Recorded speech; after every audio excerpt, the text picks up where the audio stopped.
Hello, I'm Norbert Gleicher, MD. I'm the medical director and chief scientist here at the Center for Human Reproduction in New York City.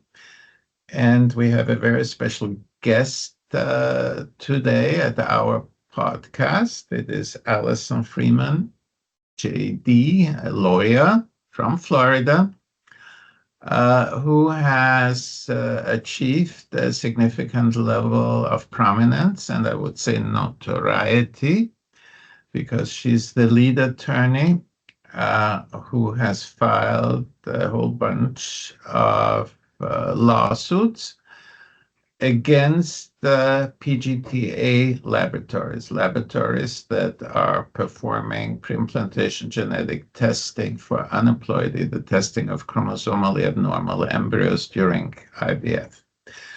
And it is my very special pleasure to welcome her here today, because not only is that obviously a very relevant issue for the fertility community, but it is also a very significant legal issue based on very important principles, and maybe most importantly, it is an issue brought by a woman who, as you will hear, herself has experienced infertility and has faced the issue of using PGTA or not.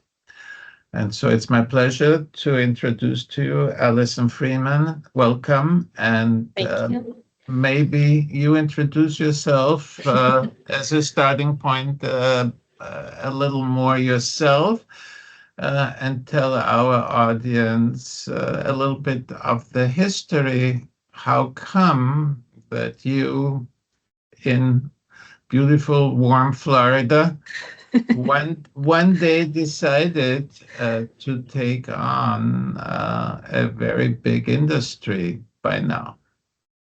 Well, thank you so much for having me, and thank you for the introduction. So, yes, I'm Allison Freeman, and I am the managing partner of Constable Law down here in Florida.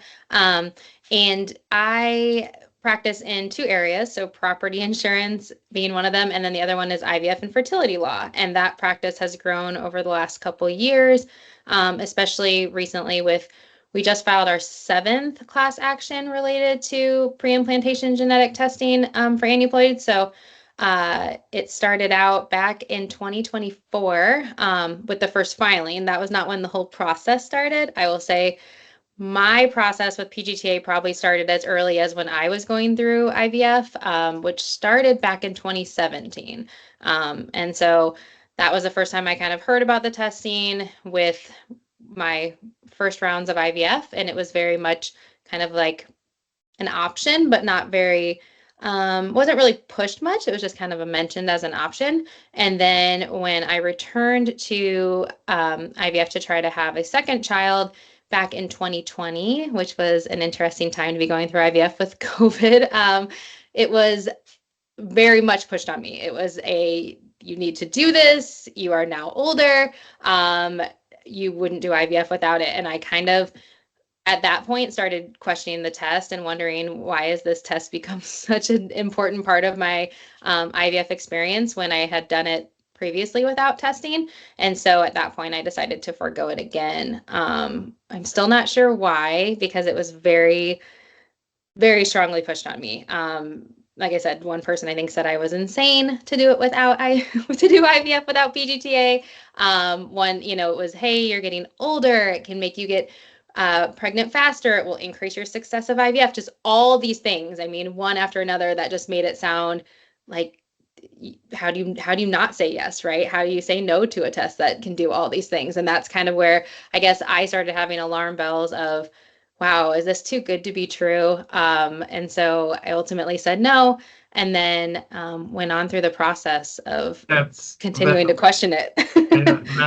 That's actually very interesting that you came to this decision on your own, even before you started all of this research. And it is very interesting for us, even though we, as I'm sure you understand, we don't and cannot take a side in this conflict. But I'm sure you're aware that our infertility center for 20 years has been arguing on a scientific basis against PGTA. And I find it therefore very, very interesting that you reached what we consider to be the right conclusions all on your own. So my Well, not, my heads off for you in that regard. yeah, I don't even know if I thought it was right in the moment, though. I mean, I still wasn't sure. I'll be honest. I mean, it was one of those things where it was How pushed so can you strongly. how can you be sure when the doctor you are trusting is trying to convince you to do something? I mean, I think that is such an important point. That our patients trust us, and our patients will usually go with our recommendation, and therefore the education needs to be directed towards the physicians and not that much towards the public, even though obviously the public also needs to be educated. Hmm. How did you get into law in the first place, and why into fertility law?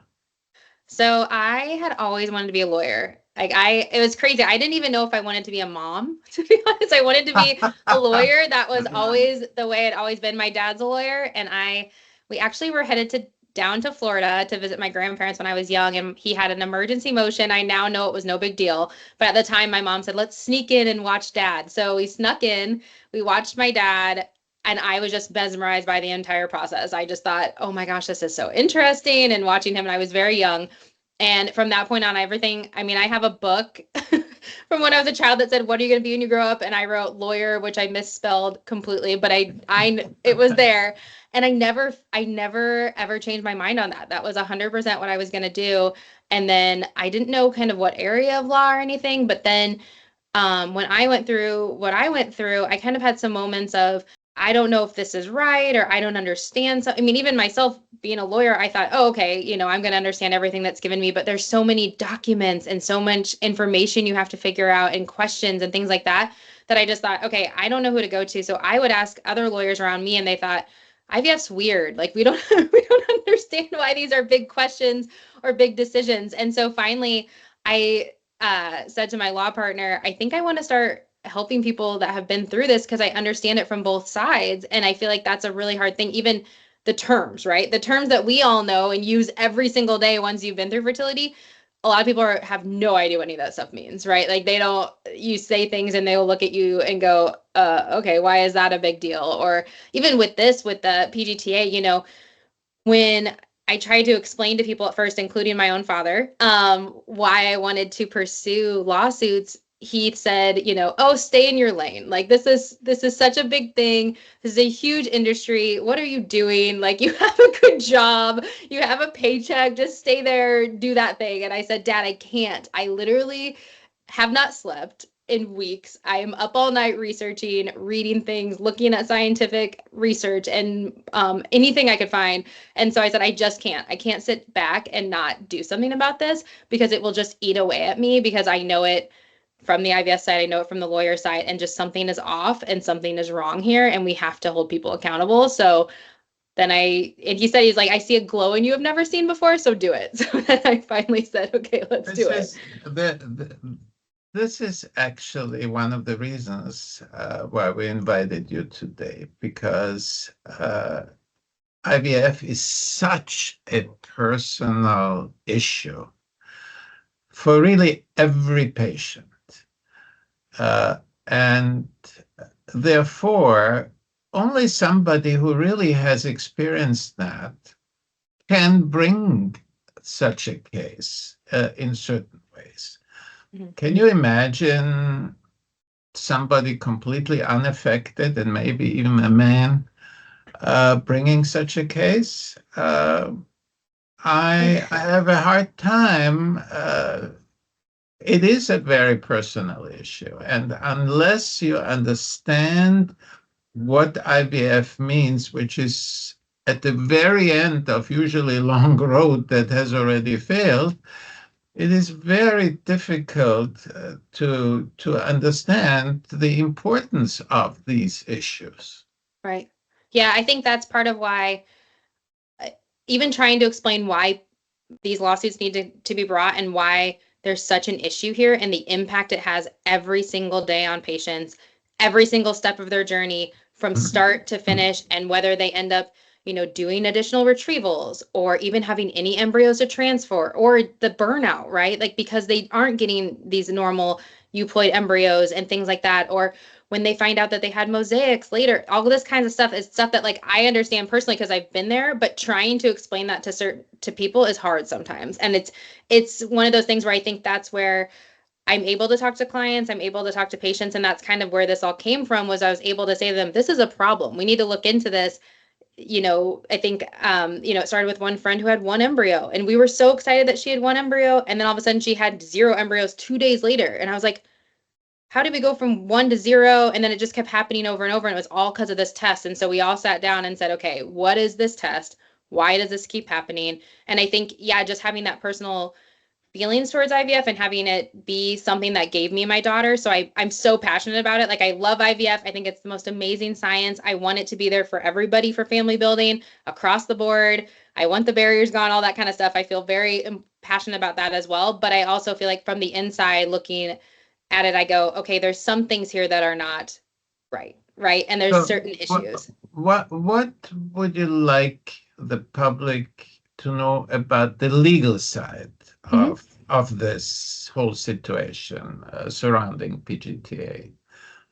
Yeah. So we brought the lawsuits because of the false and misleading advertising related to what the test can and cannot do. And you talked about science. You guys have been very outspoken on the science. A lot of your science is actually listed in our complaints. They are very lengthy complaints. We spent a lot of time looking through all the scientific research and everything that we could find, talking to people, getting all that information. Because when you're making claims, especially in the United States, when you sell this test to individuals, you have to be able to back up what you're selling it for. And the things that they're saying, the accuracy rates, the shorten the times to pregnancy, the increased rate of pregnancy, all these things that they say, they have to be able to back those up. You can't make claims and sell something to people. And sadly, we call them consumers in the, because I think a lot of times people feel like the consumer thing seems a little bit difficult for patients because they feel like their team becomes their team, right? They're providers from start to finish, whether they're the lab or the clinic or the embryologist, Right. everything went to them as their team. But at the end of the day, you are paying for this test. And so you have to buy it in a manner that is saying what they're saying it does is what it does. And so that's where the lawsuits come into play, is that what we're saying is the way that they've been selling this test and what they're saying it can and can't do isn't what the science shows.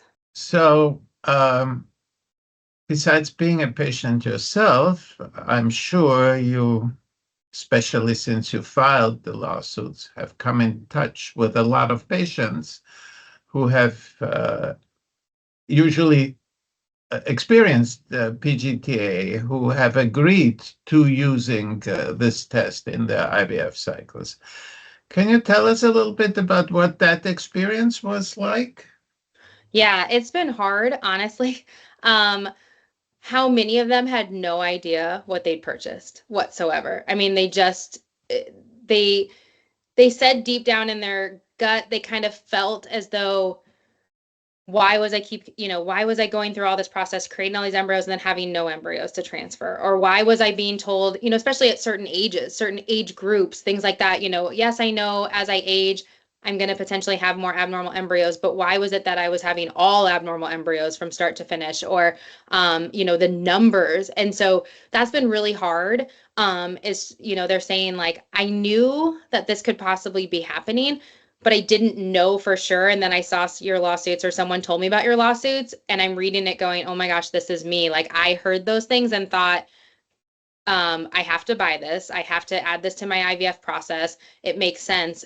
But at the end of the day, what was I losing because of that? And so I think that's where it's hard, especially, I mean, It's literally every day. I think every day I hear a worse and worse story. People who feel like they were pushed to donor eggs earlier than they probably would have if they had not used PGTA, and just very upset about what this process has done to their decision making because they feel like some of that decision making was taken away from them because of this test and what the results were. And they said, I wish I would have known that this test wasn't as accurate as they say. I wish I would have known that this test, wasn't validated. I wish I'd known these things so I would have used this information differently. And so they keep saying, I can't go back in time. I can't fix what's happened to me, but going forward, I don't want this to keep happening to other people. Like literally, that's what every person says. It's crazy how this community kind of looks out for each other almost. Like the fertility community is a very passionate community where most of these people are like, I can't fix what happened to me now. I can't bring these embryos back, but I want this to stop happening. Like I want everyone to know. I want the truth out there. I want the transparency out there. I want other patients to know that this doesn't keep happening. And I think that's where I kind of came from too, is I was watching friends and family and strangers online, and I kept thinking, how does this, this test is growing. We use it more and more and more and more. And the number of people who have no idea because the marketing is so strong and the advertising is so strong and the promotion is so strong have no idea what potentially the other side of it is. It has become a whole industry. It's a big industry. There's a lot of private equity money going into it. Doctors now do no longer own most IVF clinics. Wall Street owns most IVF clinics. So the life for us physicians has also dramatically changed. Has anything surprised you in what those women told you? I think things that have surprised me is we kind of feel like we're doing our own study almost sometimes, because it's amazing to me the people who feel like it was really pushed on them, and then people who feel like it's not as much. Like you said, a lot of times it's in, for example, with my own experience, my first clinic was not owned. It was not owned. It was a university, and PGTA was kind of like a thing, but not as pushed. And then once I became a patient of one of those bigger clinics that was owned by someone else, then it became, this is a test you need to do. And it feels like a lot of the individuals I speak with, depending on where they're going, feel as though is much stronger pushed on them in certain locations than in others. Or they see, I watched a video that was from the lab that they sent to me that I had to watch and then was supposed to ask questions about. And a lot of these people have seen the same video. I talk about this video with them. They're like, oh, I saw that video. Yeah, me too.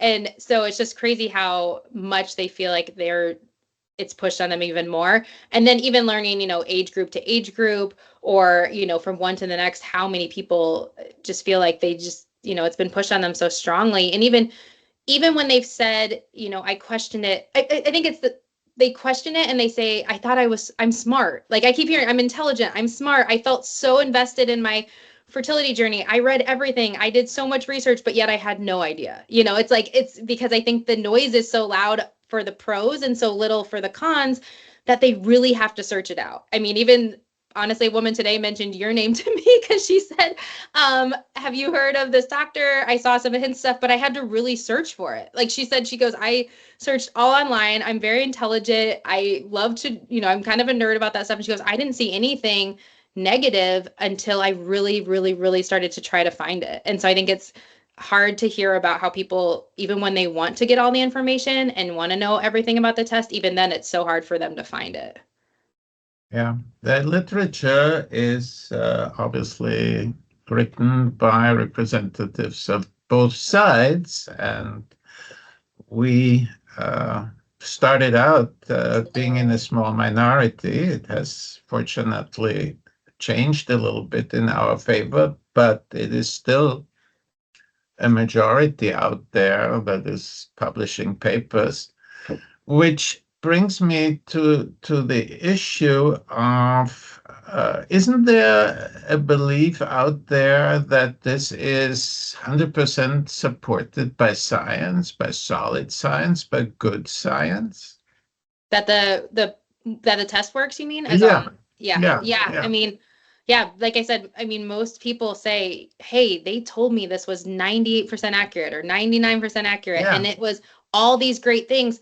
I didn't hear one negative thing about it. They have no idea until, sadly, on the other side, whether They put in euploid embryos, and those embryos, miscarry, and then they check and they'll say, oh, we missed something, we missed an abnormality, or the opposite being, the amazing clients I've talked to that talk about these abnormals that they fought for. Like they had to fight, move them to other clinics, beg someone to transfer them, and then they're holding their child on their lap saying, this is the embryo that no one would transfer unless I moved it around. And they talked about how awful their pregnancies were because they fought and then they felt guilty about it the whole time. Why did I do this? What if I just did the worst thing in the world, right? And just potentially put in an embryo, and I'm going to give this, this embryo a chance, and I'm going to have made the wrong decision. And so their whole pregnancy, they're just terrified to even tell people, that they're pregnant or that they're carrying because they're so worried about it. So it's just kind of all those instances. And even the mosaics, like, I feel like some people, even there, they've heard, mosaics have started to be more in the field said, yes, you can transfer these, but still, even then, people feel like they have to fight so hard for them, or they're terrified to transfer them because they have been told that this test is this amazing, golden ticket almost to whether your embryos are good or bad. I mean, that's really what they think, and that's really what they've been told. And they're shocked. They're shocked when they find out differently. That is really what we face almost all the time when we see patients who come to us for the first time, because that's over 90% of our patients have had IVF elsewhere before they come to us.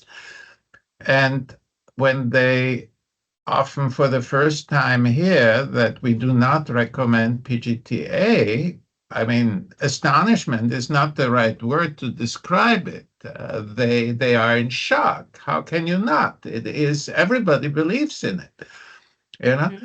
And it's, in the meanwhile, it is now over 10 years since we transferred the first so-called abnormal embryo, and since we reported the first 4 healthy pregnancies in the world from such transfers. And even 10 years ago,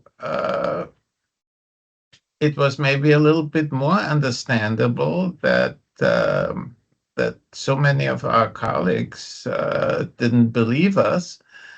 But nowadays, there's more PGTA done than 10 years ago. Yeah. Isn't that an amazing thing?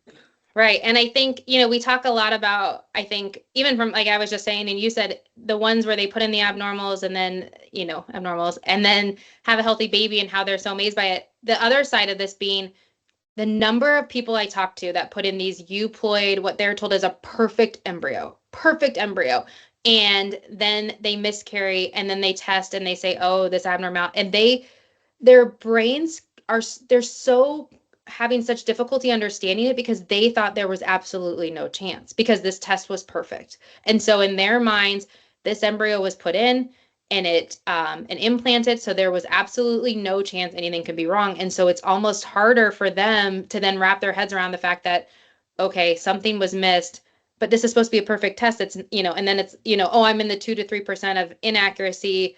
And then they start going, well, am I? Because, so that's been the other side of this too, that I feel so bad for these individuals because, yeah, they just thought they had this perfect embryo. Like, this is a perfect embryo. I did everything I was supposed to do. I did the testing like I was told to do and all these things. And how could this possibly have gone wrong? There's no way that it was going to go wrong. And so seeing both sides of that and hearing both sides of that on a daily basis is just one of those things where you just want to, you feel for both sides for different reasons. And so are you at liberty to tell us how many patients you're representing by now already?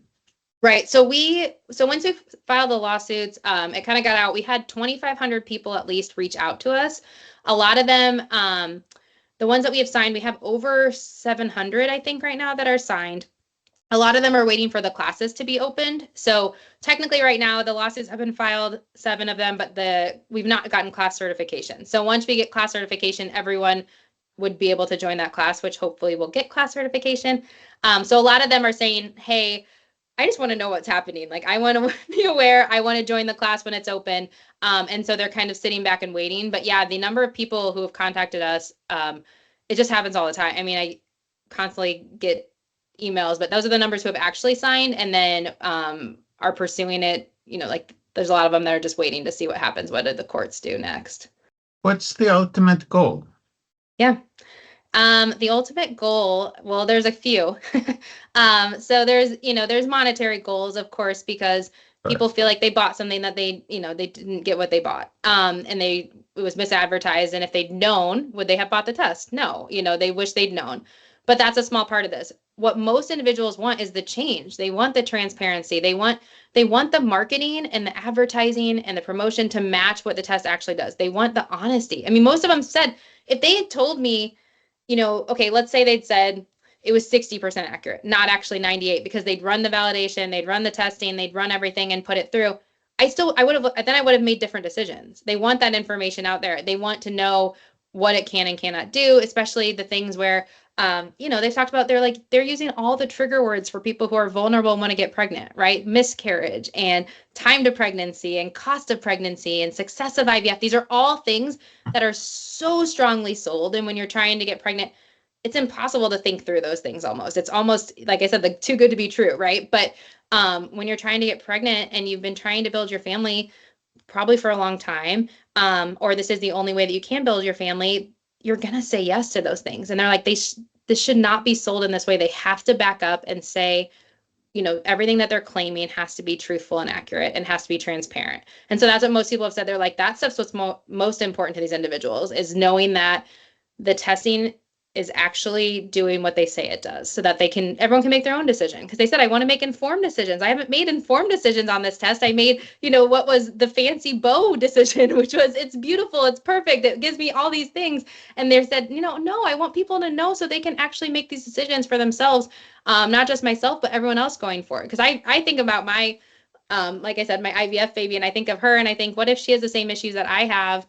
What will PGTA be in the future if we don't start to stop it now, right? Like, it's already grown, like you said, even in 10 years. And I'm going, what would it be? Or what's the next thing even? If you start with PGTA, what's the next thing and the next thing and the next thing? I can tell you what the next thing is. It's called polygenic risk screening of embryos, and there are already some laboratories that are offering it. It's amazing, because this kind of screening even doesn't work in adults yet to a point where it is clinically routinely applicable, and yet it is already being applied to embryos, screening for diabetes or heart disease or stuff like that. It's unbelievable.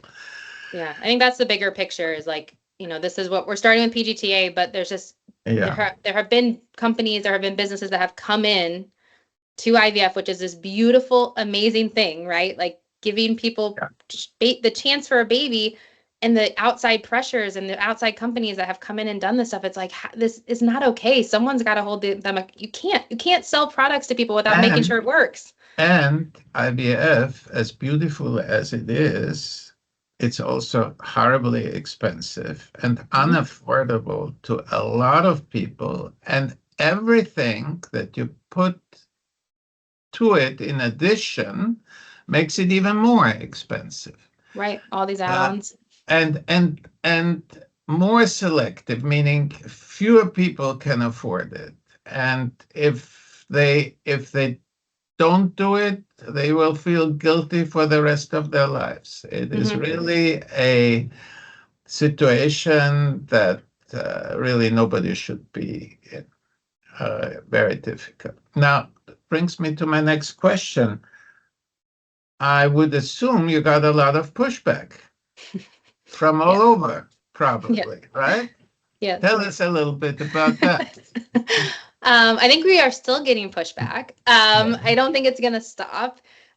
We've definitely seen some interesting responses, from the laboratories. I think every time something comes out a little bit, I feel like even when the Times Magazine article that yourself and I were both in talking about PGTA and about these lawsuits, there was definitely a noticeable shift of how great PGTA was, kind of from I don't know where it comes from. I'm not sure whether the groups get together and decide this, but it definitely seems like my social media is suddenly flooded with how amazing PGTA is.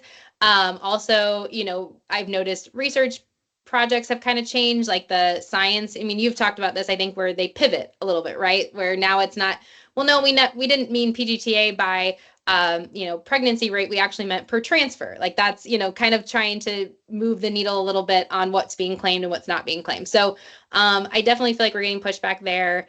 It definitely, our clients are telling us that they're getting pushback from their, they're getting asked to sign more detailed consent forms. They're being asked to, forego a lot of decision making, which is a terrifying place to be. I mean, that's the last thing I wanted from this was for patients to have less decisions. I wanted them to be able to make better, more informed decisions. Right. So the fact that we're getting pushback in that way just absolutely breaks my heart that that's been the response is, okay, you called us on this. So instead we'll just, take more decision making power away from patients, which just is beyond. Like that was absolutely not the point. I mean, that, the fact that they've done that just makes me very sad that that's been the decision that some have made. But yeah, so we've definitely gotten pushback. I know I went to ASRM right after the first ones were filed, and I was walking around and people mentioned, oh, you're that person who filed that lawsuit. And so that was a little bit awkward, especially because like at the end of the day, I mean, I think hopefully most people who have talked to me. It was the subject of the 2024 ASRM meeting in Denver. I mean, whoever I talked to, that was the issue. Your timing was precise, I can say. Well, I had some guy ask me if I'm the most hated person in the room, which was a little awkward. But yeah, I mean, I think most people who know me or have spoken to me know. I mean, I think you can hear it from my voice how passionate I am about IVF in general, and I really am just for patients. I mean, I think that's part of what this is just the fact that this has been pushed on patients so much. That's the whole goal, is I want patients to feel like they're a part of the process and that they're making the decisions that they, with all the information. And so many feel like they've not been able to do that. So it's just, and like you mentioned, clinics are being purchased more and more. It's not, a lot of people can't choose what clinic they go to depending on where they live. I mean, you're in New York, there's tons of clinics in New York, but I mean, we talk to patients who are in Montana, right? And there's one clinic in Montana, and whatever that clinic says goes. They can't shop around. They can't, go to other places. So when they find themselves in certain situations and something goes wrong, they're like, who do I turn to? Who do I ask? And so they're afraid to ask those questions. They're afraid to push for the care that they want and the treatment that they want, individualized care. And so part of this process is, we want people to be able to have some control over their process and have control over their, with their doctor's guidance, but it's got to be truthful. It's got to be the right guidance and the right information so they can actually make good decisions. Which brings me to another big question that not only I am asking, but I'm hearing from a lot of very concerned colleagues. How come you sued only the laboratories and not the clinics? And I think it's come up a lot. So the laboratories are actually the ones doing the marketing. So this is a consumer fraud advertising claim. The doctors, the individuals see the doctors. A lot of times they don't even see the labs. Most people are like, I don't even know who my lab. Other than I know who they are, I paid them money. I've never talked to anyone there other than the fact that I got a brochure or like I said, a video, all the stuff, the websites, everything they see, all that marketing that's pushed and pushed and pushed about how that comes to why they buy it. All these things that we're saying that are these false claims, that all comes from the labs themselves. And so that trickles down. Sometimes the clinics will have that information on their websites, but usually it's all through the labs or always is through the labs where they're the ones who are pushing. This is actually a very interesting dynamic, which I think is also not very well understood among my colleagues. PGT-A was the brainchild of a geneticist. It wasn't the brainchild of an infertility doctor. And the geneticists from the very beginning have been, by the infertility docs, perceived as the experts. And therefore, my colleagues believed what they were told and taught by those genetics colleagues who pretend to be the experts. They were also the ones who built the first PGT-A laboratories, which they meanwhile have sold to big companies and made a lot of money on.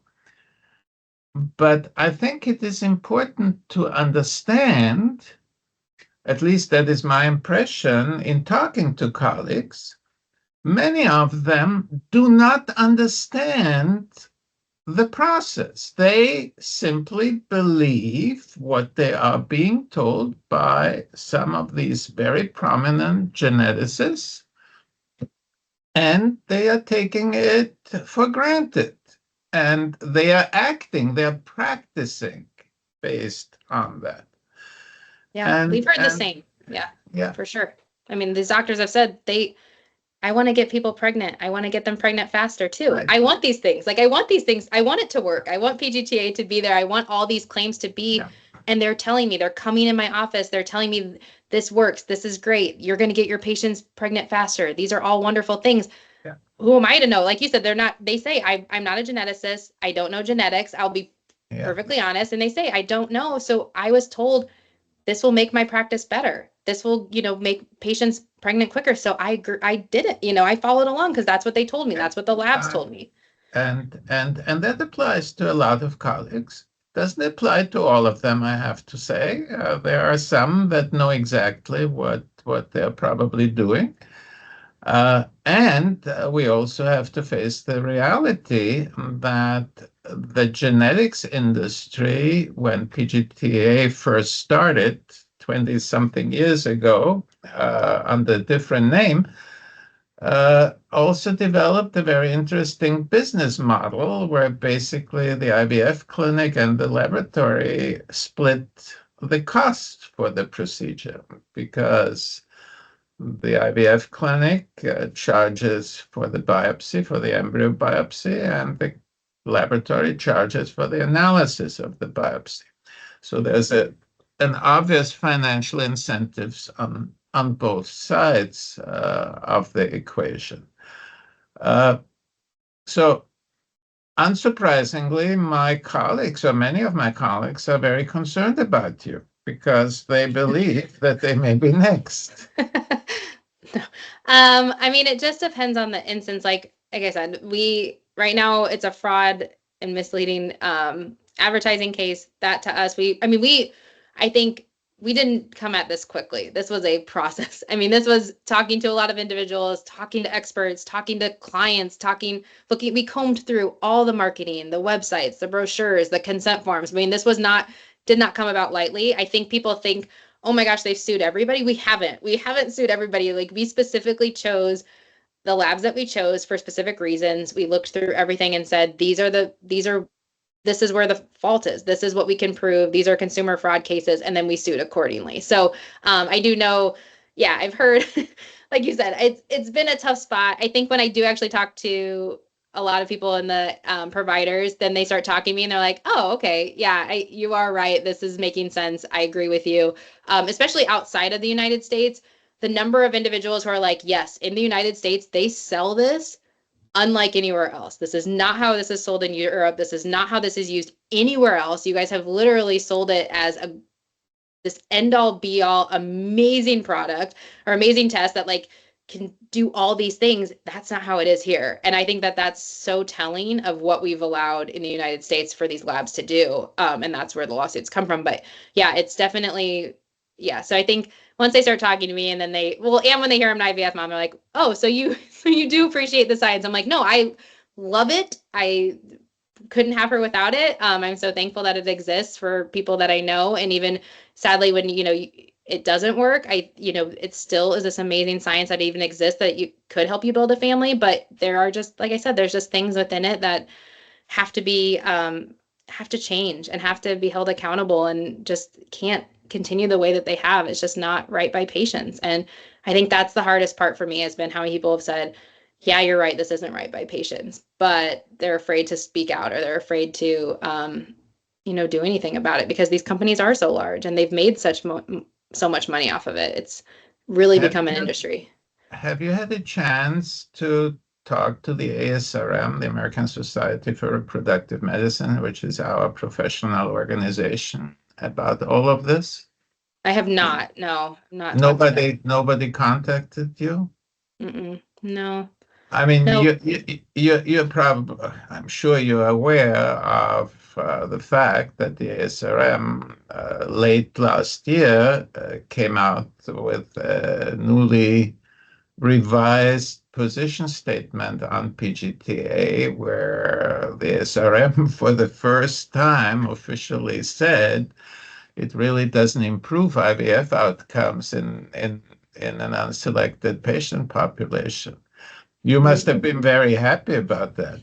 Well, we cited it in our lawsuits. So yes, but no, it was included in there. I mean, they had, I think over time, it had been in there little bits and pieces. I think in 2018, and it kind of slowly got louder, not louder, because most people don't even know the committee opinion exists from the patient standpoint, have no idea it's even out there. But the statement got stronger. And so, yeah, I've not spoken with them. We do cite to it. I think I've reached out to certain people who are there. Most either don't respond or kind of say the committee opinion speaks for itself and kind of leave it at that. So, but I haven't reached out to anyone there and I haven't spoken with anyone there. I don't know if they knew I was in Colorado, but nobody talked to me when I was there. That's for sure. So it kind of, yeah, it depends. It depends on who I talk to, whether they're willing to, they'll talk to me just about IVF advocacy, or they'll also say like, oh, you're the lawyer with those lawsuits. So just kind of depends on the individual. Is PGTA the only issue in fertility practice? Or have you seen or heard about other issues where something controversial is being sold to the public? Yeah, we've definitely started to hear, since we've started doing this, the number of calls I get and the emails and people saying, hey, can you look into this? Is this normal? Is this normal? So we are starting to hear about other things that people feel like, hey, I was sold this. Is this, can you look into it? So we started looking into some of those other add-ons to kind of piece out, hey, are these also sold in a way that's not proper? I will say a big thing lately, and we're still kind of figuring this out, but people have been talking about over medicating. Like they're like ending up in the hospital. Because they're so medicated to the point where, making so many follicles and just, it's almost scary. And wondering, what's the standard of care on that? And so, and the hard thing with this is sometimes there's not a standard of care with fertility because it's so new and it's evolving all the time. Right. And so the standard of care seems to come later, which is not always, it's just not the best situation, but it is what it is. So that's the hard part from a legal standpoint. But I think sometimes the fact that they just want to be heard is helpful. But no, we've definitely heard people have been reaching out about different things. A big thing like, they've asked about ICSI, they've asked about embryo glue, they've asked about all kinds of things. Just, hey, am I paying for other things that I shouldn't be? Especially when a big thing is when the insurance won't cover it. So like if insurance will cover this, but it won't cover this, then people are going, well, why am I paying for that? Which PGTA is a big one. A lot of times, if which it's covered, no insurance covers PGTA to this point, right? Which is actually very interesting, right? Yes. Yet some IVF clinics mandate it. They refuse IVF cycles if you don't sign up for PGTA. Right. Or you can't, there's other things too, like if they have a payment plan or a certain number of rounds that they'll allow you to purchase, you can't do it without PGTA. And so that's a hard thing too, is people will say, well, I want multiple rounds because, if I've not had success getting a lot of embryos, or I have a low AMH or whatever, and then saying, okay, but I can't do it through this payment plan with this clinic unless I use PGTA. And then they hate that, right? Because then they're not able to decide. So yeah, there's just been different things that people have just brought up, like, hey, can you look into this? Hey, can you look into this? So it's kind of snowballed into other stuff.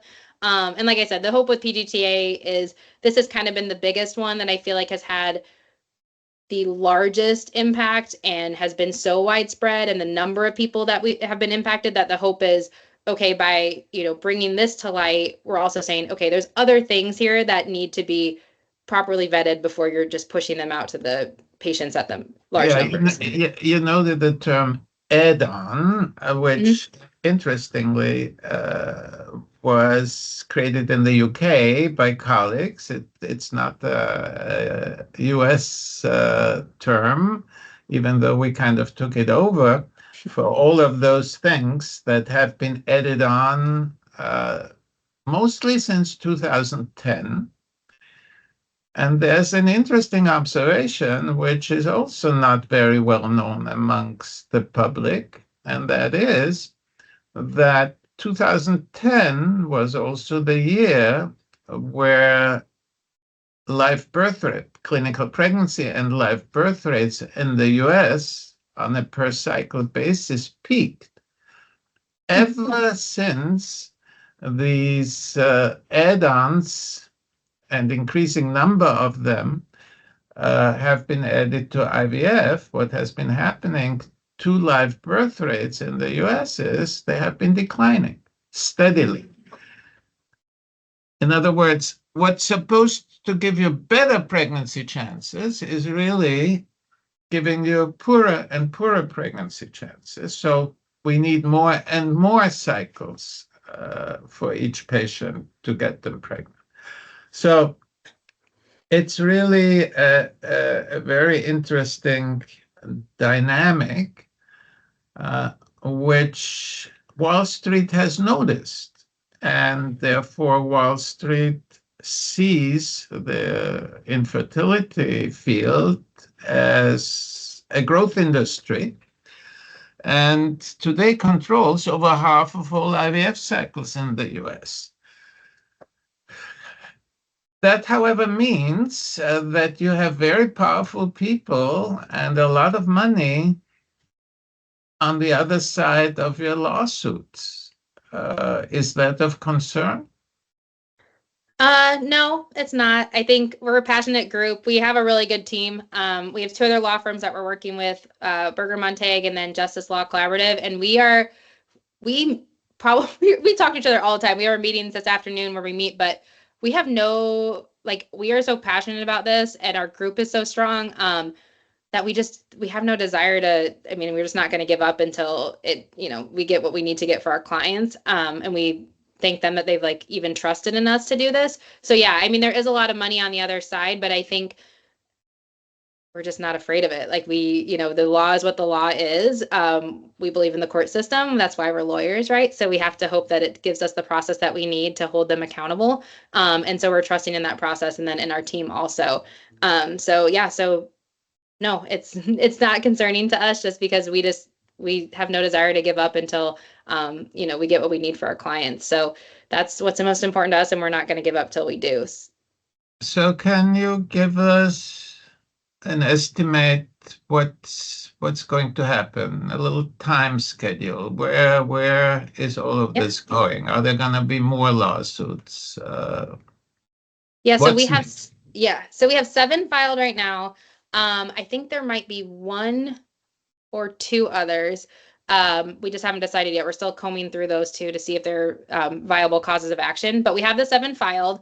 And then the set that were filed in late 2024, so September, October, those are kind of right now in the process of, we've filed the complaints, they've filed motions to dismiss or judgment on the pleadings, which is similar. I won't go all through all the legal boring stuff, but so we're kind of waiting on the court system. We're waiting for them to say, yes, these are viable lawsuits as we drafted them, and they can go forward. At that point, they have to answer, and we kind of start the discovery process. So right now, we've just been waiting on the courts, but it's May. We're kind of in that period where we should start getting those orders really soon. And then the ones that were just filed, we